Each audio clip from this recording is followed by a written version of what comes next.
स्वप्न बघा, पण नुसते स्वप्नांनी काहीही होणार नाही, काही मिळणार नाही. आपल्याला कठोर परिश्रम करावे लागतात. जीवनात कोणतीही गोष्ट सहजासहजी मिळत नाही.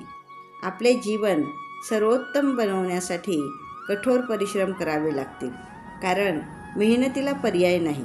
जर तुम्ही फक्त स्वप्न पाहत राहिले आणि ते प्रत्यक्षात आणण्यासाठी कोणतेही पाऊल नाही उचलले, तर तुम्ही असे करून स्वतःची फसवणूक करत आहात, स्वतःला धोका देत आहात.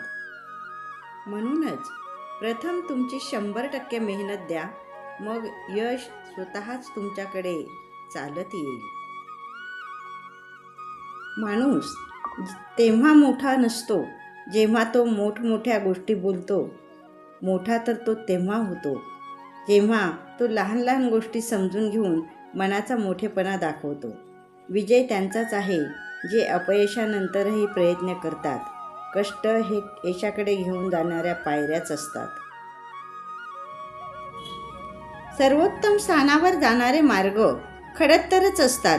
स्वयंशिस्तीची उत्कट भावना विकसित करणं महत्त्वाचं. यशस्वी व्यक्ती आपल्या ध्येयपूर्तीसाठी पूरक असलेली दैनंदिन कार्य आणि सवयी यांचं निष्ठेने पालन करतात. जीवन ध्येय नव्हे, तो असतो एक अखंड प्रवास. आपण या प्रवासाचा आनंद घ्यावा, अनुभवावं. असं गूढ म्हणजे आयुष्य. जीवन म्हणजे काळाच्या पडद्यावरची एक अस्पष्ट रेषा, तेवढीच असते. ती सहाय्यक, सुस्पष्ट आणि ठळक बनवणं ही कला असते. स्वतःला आनंदी ठेवावं, तीही तरी एक जबाबदारीच असते ना.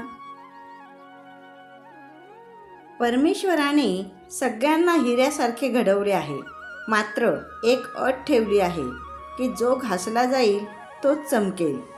प्रवास माणसाला नम्र बनवतो. जगात आपले स्थान किती छोटे आहे ते तुम्ही पाहता.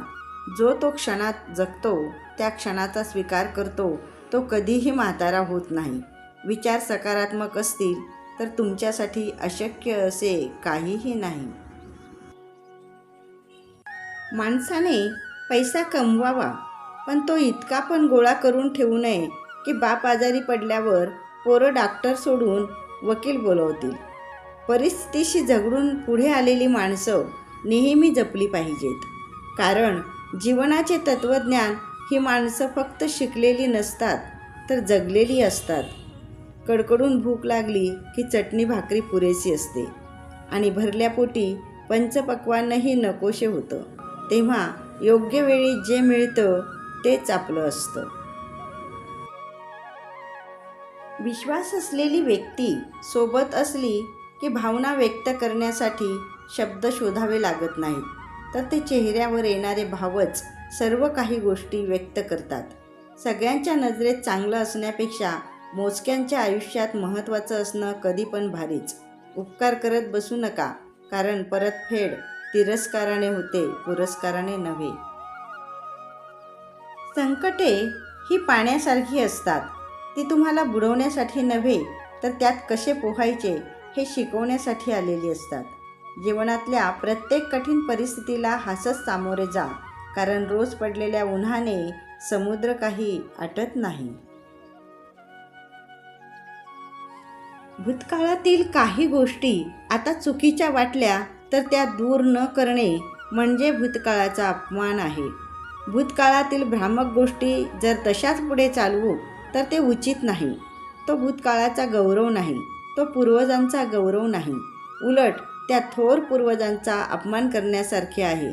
कोणत्याही कामाची चांगली तयारी केल्याशिवाय त्या कामाला आरंभ न करणे आणि सुरू केलेले काम पूर्ण करूनच हातावेगळे करणे हे बुद्धीचे चांगले लक्षण आहे. जगामध्ये कोणतीही गोष्ट चांगली किंवा वाईट असत नाही. आपले विचारच त्या गोष्टीला चांगले किंवा वाईट बनवतात. उपेक्षा करायचीच असेल तर ती मी माझीच करू शकेल, कारण इतरांच्या दोषापेक्षा मला माझे दोष अधिक चांगल्या प्रकारे माहीत आहेत. ज्या माणसाला विचारांची सोबत आहे त्याला कोणतंही अंतर लांब वाटत नाही. एकदा विचारांची साखळी सुरू झाली की त्या साखळीपेक्षा रस्ता कधीच लांब नसतो. तसं म्हणायचं झालं तर प्रॉब्लेम नसतात कुणाला, ते शेवटपर्यंत असणारच. पण प्रत्येक प्रॉब्लेमला उत्तर असतंच. ते सोडवायला कधी वेळ हवा असतो, तर कधी पैसा, तर कधी माणसं. या 3 गोष्टीच्या टप्प्यापलीकडचा प्रॉब्लेम अस्तित्वातच नसतो. तुम्हाला छळणं हा एखाद्याचा हेतू आहे, पण तुमचं काडीचं नुकसान झालं नाही तरी त्याला कधीही क्षमा करू नका. आणि तुमचं भरून न येणारं, आयुष्यातून उठवणारं एखादं कृत्य दुसऱ्या माणसाकडून झालं, पण तसं व्हावं हा त्याचा हेतू नव्हता, उद्दिष्ट नव्हतं, ह्याची खात्री पटली तर त्याला मोठ्या मनाने क्षमा करावं. कितीही मोठा आवाज केला गेला तरीही तो जास्तीत जास्त किती मैलाचा प्रवास करील? केव्हा तरी निशब्दाची सीमा सुरू होणारच. मौनाचं तसं नाही, त्याला सीमा नाही. म्हणूनच आक्रोशाला शब्द असतात, अतीव आनंद मूक असतो. कदाचित म्हणूनच आपल्याला ज्यावेळेस जास्त आनंद होतो त्यावेळेस आपण निशब्द होतो. स्वतःचे अनुभव उगीच इतरांना सांगू नयेत. इतरांना एकतर ते खोटे वाटतात किंवा आपण खोटे आहोत असं वाटायला लागतं. ज्याचे त्याचे अनुभव ज्याने त्याने अनुभवावेत, हेच खरं. फ्रेंड्स, तुम्हाला माझे आजचे विचार आवडले असतील तर त्याला लाईक करा, शेअर करा आणि हो, माझ्या चॅनलवर नवीन असाल तर चॅनलला सबस्क्राईब देखील करा प्लीज. धन्यवाद.